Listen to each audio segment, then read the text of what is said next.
घीसू ने जमीन पर सिर रखकर आंखों में आंसू भरे हुए कहा, सरकार, बड़ी विपत्ति में हूं। माधव की घरवाली रात को गुजर गई। रात भर तड़पती रही सरकार। हम दोनों उसके सिरहाने बैठे रहे। दवा दारू जो कुछ हो सका सब कुछ किया, मुदा वो हमें दगा दे गई। अब कोई एक रोटी देने वाला भी न रहा मालिक। तबाह हो गए। घर उजड़ गया। आपका गुलाम हूं, अब आपके सिवा कौन उसकी मिट्टी पार लगाएगा। हमारे हाथ में तो जो कुछ था वो सब तो दवा दारू में उठ गया।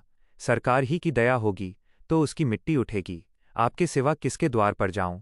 जमींदार साहब दयालु थे, मगर घीसू पर दया करना काले कंबल पर रंग चढ़ाना था। जी में तो आया, कह दें, चल दूर हो यहां से। यूं तो बुलाने से भी नहीं आता, आज जब गरज पड़ी तो आकर खुशामद कर रहा है। हरामखोर कहीं का बदमाश। लेकिन ये क्रोध या दंड देने का अवसर न था। जी में कुड़ते हुए 2 रुपए निकालकर फेंक दिए, मगर सांत्वना का एक शब्द भी मुंह से न निकला। उसकी तरफ ताका तक नहीं, जैसे सिर का बोझ उतारा हो। जब जमींदार साहब ने 2 रुपए दिए तो गांव के बनिए महाजनों को इनकार का साहस कैसे होता। घीसू जमींदार के नाम का ढिंढोरा भी पीटना खूब जानता था। किसी ने 2 आने दिए, किसी ने 4 आने।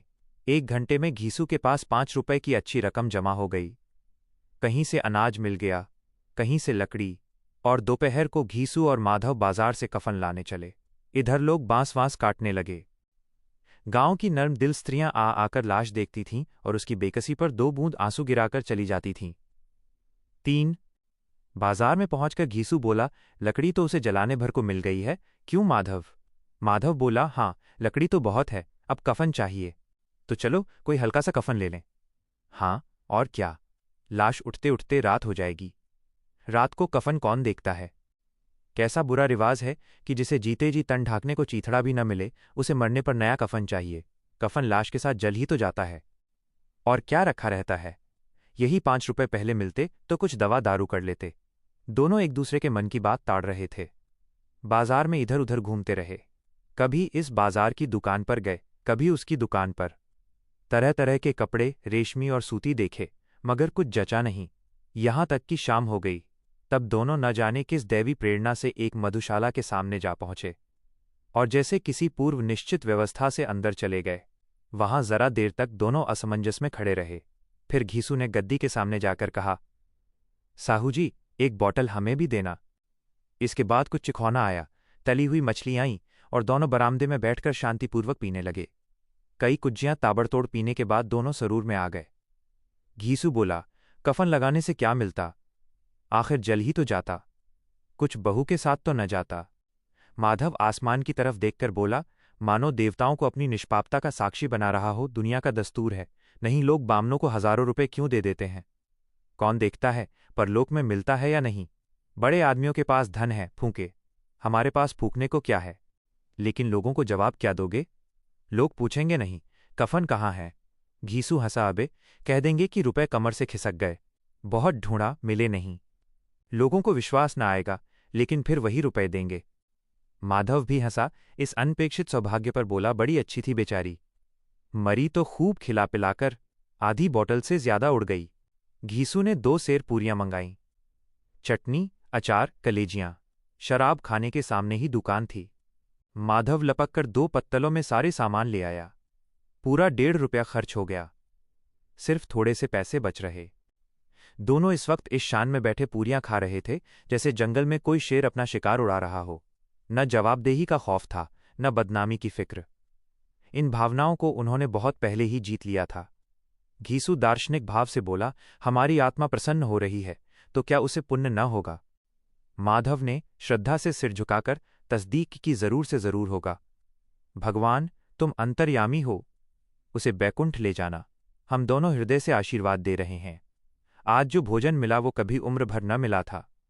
एक क्षण के बाद माधव के मन में एक शंका जागी। बोला, क्यों दादा, हम लोग भी एक ना एक दिन वहां जाएंगे ही। घीसू ने इस भोले भाले सवाल का कुछ उत्तर न दिया। वह परलोक की बातें सोचकर इस आनंद में बाधा न डालना चाहता था। जो वहां वो हम लोगों से पूछे कि तुमने हमें कफन क्यों नहीं दिया तो क्या कहोगे। कहेंगे तुम्हारा सिर। पूछेगी तो जरूर।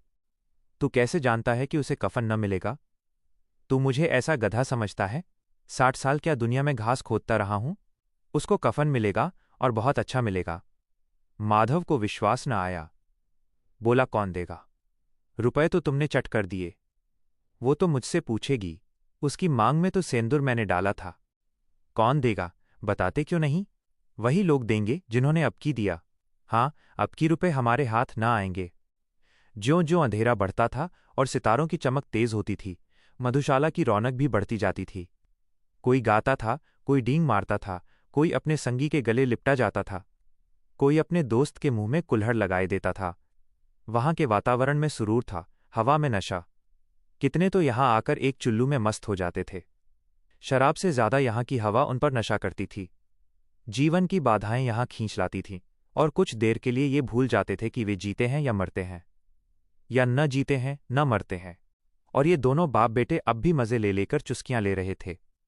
सबकी निगाहें इनकी ओर जमी हुई थीं। दोनों कितने भाग्य के बली हैं।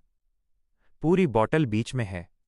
भरपेट खाकर माधव ने बची हुई पूरियों का पत्तल उठाकर एक भिखारी को दे दिया, जो खड़ा इनकी ओर भूखी आंखों से देख रहा था, और देने के गौरव, आनंद और उल्लास का अपने जीवन में पहली बार अनुभव किया। घीसू ने कहा, ले जा, खूब खा और आशीर्वाद दे। जिसकी कमाई है वो तो मर गई, मगर तेरा आशीर्वाद उसे जरूर पहुंचेगा। रोए रोए से आशीर्वाद दो, बड़ी गाढ़ी कमाई के पैसे हैं। माधव ने फिर आसमान की तरफ देखकर कहा, वो बैकुंठ में जाएगी दादा, बैकुंठ की रानी बनेगी। घीसू खड़ा हो गया और जैसे उल्लास की लहरों में तैरता हुआ बोला, हाँ बेटा, बैकुंठ में जाएगी। किसी को सताया नहीं, किसी को दबाया नहीं। मरते मरते हमारी जिंदगी की सबसे बड़ी लालसा पूरी कर गई।